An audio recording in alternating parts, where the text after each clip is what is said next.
No episódio passado, nós vimos que o grupo conseguiu fugir de Atlanta, exceto pelo Merlo, porque o T-Dog tinha deixado a chave da algema cair em um buraco. Vamos conferir os desdobramentos disso e de muitas outras coisas? Então, se ajeitem na cadeira e simbora para o resumo do episódio. Intitulado Diga aos Sapos, o episódio começa com Merlo que parece estar desassociando, ainda preso naquele telhado. Quando ele volta a si e percebe que está preso ainda, ele fica completamente desesperado e começa a pedir intervenção divina. Até que ele diz que nunca pediu ajuda a Deus antes e não vai ser naquele momento, então ele tenta alcançar ali com um cinto uma serra que o T-Dog tinha deixado para trás. O que quer que seja o que ele vai fazer com essa serra tem que ser rápida, porque os zumbis já começam a arrombar aquela porta.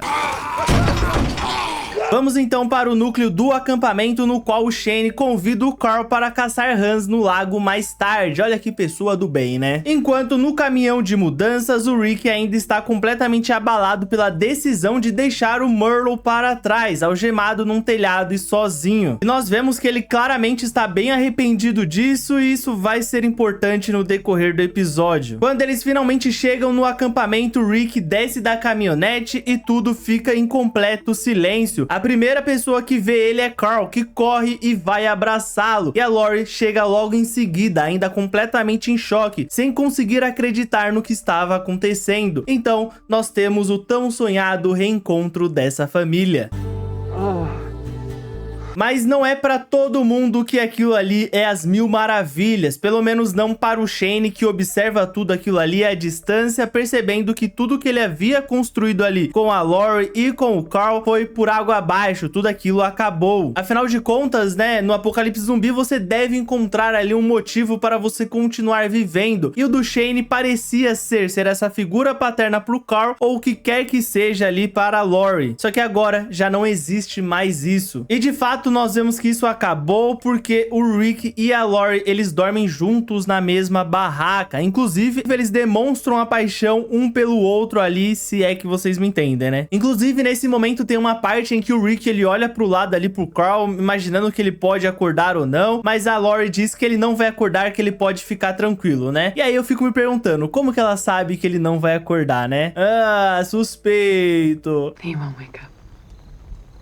Mas nem tudo são flores. Apesar do reencontro, eles descobrem algo que pode colocar em xeque o futuro daquele grupo. Os zumbis começam a abandonar a cidade por falta de comida e começam a subir as montanhas. E nós percebemos isso através de um zumbi que subiu as montanhas ali e estava devorando um cervo, o que indica que talvez eles precisem se mudar logo logo. Além disso, é aqui que nós temos a estreia do Daryl Dixon, né, que retorna da caça e descobre que seu irmão ficou preso em Atlanta, né? Eles contam pra ele tudo o que aconteceu, eles não mentem, eles jogam limpo ali com o Daryl. Furioso e completamente fora de controle, ele parte para cima do Rick ali, exigindo explicações e ameaçando ele com uma faca. O Shane consegue imobilizar ele e o Rick ali, ele tenta manter a calma e tenta explicar o que realmente aconteceu, enquanto o T-Dog também confessa que ele é o culpado porque ele quem deixou a chave cair. Daryl diz que vai sozinho para a cidade buscar o irmão dele, mas o Rick diz que ele não vai fazer isso sozinho, que ele vai junto com um homem. Inclusive, ele pede ajuda para o Glenn, porque o Glenn é a pessoa que mais conhece os atalhos da cidade, e posteriormente a isso, nós temos o T-Dog também se oferecendo para ir, porque ele também se sente completamente culpado. Embora o Merlo seja um escroto,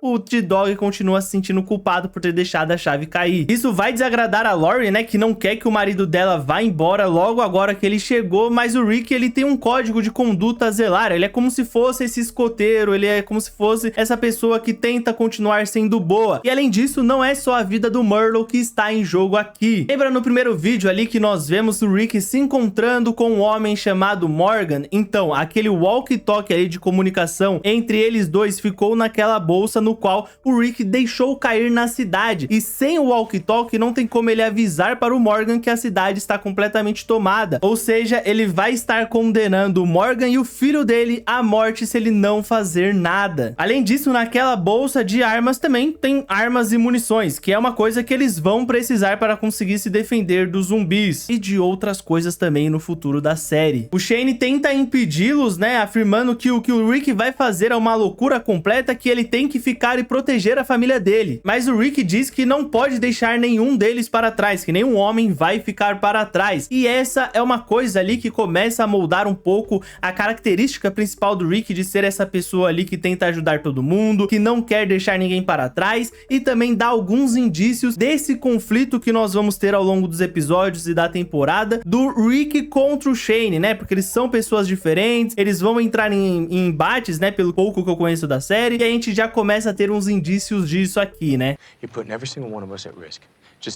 Enquanto Rick, Glenn, T-Dog e Daryl se preparam para retornar à cidade, o acampamento segue sua rotina normal. O Shane leva o Carl para pescar rãs, assim como ele havia prometido, porém a Lauren não gosta nada disso e diz para ele ficar longe da família dela. E ela revela também para nós, né, e também ele joga na cara dele de que foi o Shane quem disse que o Rick estava morto. Ou seja, por que ele disse isso, sabe? Por que ele falou que o Rick estava morto se ele não tinha certeza? Talvez fosse ali pra que elas saíssem da cidade, porque senão ela e o Carl não iam querer abandonar a cidade, mas ainda assim é meio estranho, né? E aí, por conta disso, ela se sente completamente enganada por ele, né? Manipulada por ele, o que vai fazer com que quebre ali qualquer coisa que eles tivessem tido ali. Ou não sei, né? Enquanto isso, Andrea, Amy, Jack e Carol estão lavando roupas e se divertindo ali, trocando uma ideia, fofocando, fazendo ali alguns gracejos, algumas piadas. Porém, o Ed, né, que é o marido abusivo da Carol, interfere de maneira agressiva ali, dizendo que elas não devem ficar de risinho, trocando ideia e apenas fazer o trabalho delas, que é lavar as roupas. O que vai deixar a Andrea completamente pistola, né? Porque, pô, esse cara é um babaca, né? Aquele não é o trabalho delas. Elas se disponibilizaram a fazer aquele trabalho para as outras pessoas, mas não é o trabalho delas. Estão lavando roupas de pessoas que elas nem conhecem, tá? Tudo bem, elas conhecem ali porque eles são um grupo, mas, pô, você conhece, sei lá, um mês. E ela fica pistola e ele vai partir para cima dela. E a Carol, ela tenta intermediar ali a cena, né? Porque ela tá num relacionamento abusivo, então ela tentaria apaziguar as coisas, falar que, pô, não, calma, pessoal. E aí ela acaba apanhando desse malditão do Ed. E é nesse momento ali que o Shane, né, que tava observando tudo, explode completamente, né? Ele pega o Ed ali, ele dá uma surra no Ed, ele bate muito no Ed mesmo, porque vale lembrar, ele tá tomado pela raiva do Ed ter batido na Carol, mas também naquela discussão que ele teve com a Lauren, então ele desconta toda a raiva dele ali na cara do Ed, e pra mim é bem feito, viu? Mas ainda assim ele espancou o homem com as próprias mãos, o que vai fazer com que o grupo ali fique completamente horrorizado com o quanto ele bateu no Ed. Enquanto isso, o Rick e os outros, eles vão com o caminhão até um certo ponto e depois eles vão o resto do caminho a pé. E aí eles começam a atravessar ali as cidades e chegam de fato no prédio. E vale lembrar que eles decidiram primeiro ir soltar o Merlo e depois pegar a bolsa com armas, né? Esse é o plano deles. Eles chegam então no prédio, né? Como eu já falei, eles arrombam a porta ali do telhado e quando eles chegam lá, o Merlo sumiu. Só tinha uma mão decepada ali do lado das algemas e uma poça de sangue. Ou seja, o Merlo cerrou a própria mão e depois ele fugiu. A câmera então vai para o Daryl, que está completamente desesperado, sem saber aonde o irmão dele possa ter ido e se ele ainda está vivo. E assim o episódio acaba. Esse episódio não tem acontecimentos gigantescos, né? É mais essa parte final ali no qual a gente descobre que foi o Shane quem disse para a Lauren que o Rick estava morto, mas na verdade não estava, né? E também essa parte que nós descobrimos que o Merlo cerrou a própria mão dele e depois ele fugiu. O que vai dar alguns indícios, o que vai ser importante ao decorrer da temporada e ao decorrer também dos episódios futuros. E esse também é um episódio que ele começa a desenvolver alguns aspectos que vão ser mais importantes no resto da série, né? Como, por exemplo, essa rivalidade que vai se criando entre o Rick e o Shane. Porque o Shane, ele meio que tava no comando de tudo ali, fazendo as coisas do jeito dele, e agora chega o Rick, que também é uma pessoa ali, que por mais que ele não tente, não queira ser o líder, ele meio que vai pegando a liderança, ele meio que vai pegando ali também protagonismo do Shane, né? Afinal de contas, o Rick também é um policial, ele também sabe como se virar em momentos de tensões e tudo mais. E isso vai claramente ser aprofundado, vai se intensificar ainda mais por conta desse triângulo amoroso que vai surgindo entre o Shane, a Lori e o Rick, né? Não é bem um triângulo amoroso, né? Porque eu não sei se a Lori e o Shane vão voltar a ficar em algum momento, mas é isso, deu pra entender, né? Temos também a apresentação do Daryl, que era para ser um personagem ali que apareceria algumas poucas vezes, porém o carisma ali do Norman Reedus garantiu que esse personagem ficasse por muito tempo na série, inclusive tendo até uma série própria dele, né, se eu não me engano. Além de também nos apresentar mais a Carol, né, que é essa mulher que sofre com constantes violência doméstica, né, que é uma coisa muito interessante quando a gente pensa, né, que eu vou falar aqui, pode ser que seja um exemplo muito idiota, mas aqui a gente tem um apocalipse zumbi, e no caso, quando a gente olha pra pandemia que a gente passou aqui em 2020, a gente vê ali que também teve muitos casos de mulheres apanhando durante esse período da pandemia, que as pessoas ficavam mais em casa e tudo mais. Não estou passando pano, não estou dizendo que esses homens escrotos bateram nas mulheres porque eles estavam nervosos. Não, eles só são desse jeito mesmo. Em algum momento isso ia se mostrar. Mas aqui na pandemia a gente via bastante isso, né? É interessante também porque a Carol, ela tem uma filha com esse agressor, então ela tenta constantemente fazer esse papel de apaziguamento, de tentar levar as coisas um pouco mais para um outro caminho e não um caminho ali de enfrentamento realmente. Mas assim, eu fico realmente bem irritado, eu fico com muita dó da Carol durante esses episódios. E ela é uma personagem também que, igualmente, o Daryl vai ser importante ao decorrer das temporadas futuras, né? E também temos o Murdoch cortando a própria mão, que, pelo que eu me lembro, vai ser um evento ali que vai ser importante no futuro da série, assim como esses outros eventos que eu já comentei. Como eu falei, eu vi alguns cortes só de The Walking Dead, eu lembro de ver algumas coisas e eu lembro também de ver algumas coisas relacionadas ao Murdoch no futuro da série. Então esse pode não ser um episódio grandioso com diversos acontecimentos, mas que ele tem alguns pequenos acontecimentos ali que vão ser importantes no decorrer da série, que é uma coisa muito interessante, que séries que tem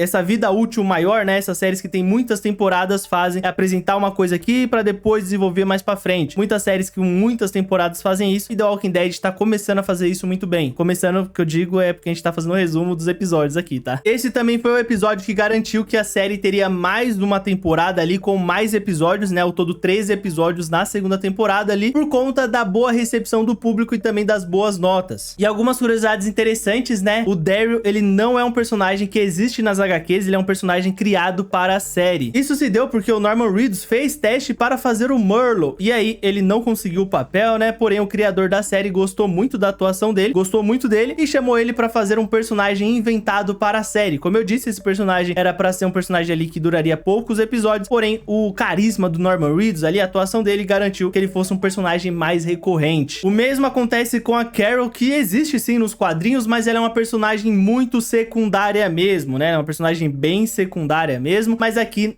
como a gente sabe, na série ela ganha ainda mais destaque ao longo das temporadas. Além disso, esse episódio vai ser importante para mostrar também como funciona a durabilidade dos zumbis, né? Vamos dizer assim, porque mesmo que você corte a cabeça deles ali, como a gente viu no episódio, não adianta, você tem que realmente esmagar o cérebro dele ou realmente enfiar alguma coisa no cérebro dele ali e acabar com o cérebro dele, que assim ele morre, né? Em falar em zumbi, né, esse zumbi que tá comendo o cervo, e aí a gente descobre, né, que tem todo esse lance com o cérebro, ele foi interpretado pelo consultor e artista de efeitos especiais Greg Nicotero, né? Pô, fazendo uma participação especial ali, que eu também, se eu tivesse atrás das câmeras ali, eu ia também querer fazer uma participação especial aqui em The Walking Dead, né? Quem não ia querer? Esse episódio foi ao ar no dia 14 de novembro de 2010 e tem uma nota de 8.2 no IMDb, o que garante ali mais um episódio acima de 8 ali na série, né? Ao todo agora, por enquanto, nós temos 3 episódios e 3 episódios com notas acima de 8.0. Mas e vocês? Gostam desse episódio? Gostaram do vídeo? Comentem aí e vamos trocar essa ideia maneirinha. Também não esqueçam de se inscrever no canal para não perder nenhum vídeo maravilhoso de The Walking Dead ou de outro assunto. Ativa o sininho também para chegar a notificação para vocês. Deixem bastante like nesse vídeo para eu saber que vocês estão curtindo e trazer ainda mais vídeos da temporada de The Walking Dead, de episódios. Posso fazer isso com outras séries também, tô pensando em fazer com The 100 e com Sobrenatural, então deixem aí nos comentários se vocês querem esse tipo de vídeo também. Vale lembrar que eu estou fazendo live toda sexta-feira às 7 horas aqui no Coletivo Cult, com bastante conteúdo maneiro, reacts ali bem bacanudos mesmo. Vejam os outros vídeos do canal que tem bastante coisa interessante também. Não esquece de me seguir nas outras redes sociais que tem conteúdos maravilhosos por lá. Compartilhe esse vídeo com seus amigos fãs de The Walking Dead e eu só posso agradecer a todos que ficaram até aqui. Muito obrigado e nos vemos no próximo vídeo. Valeu!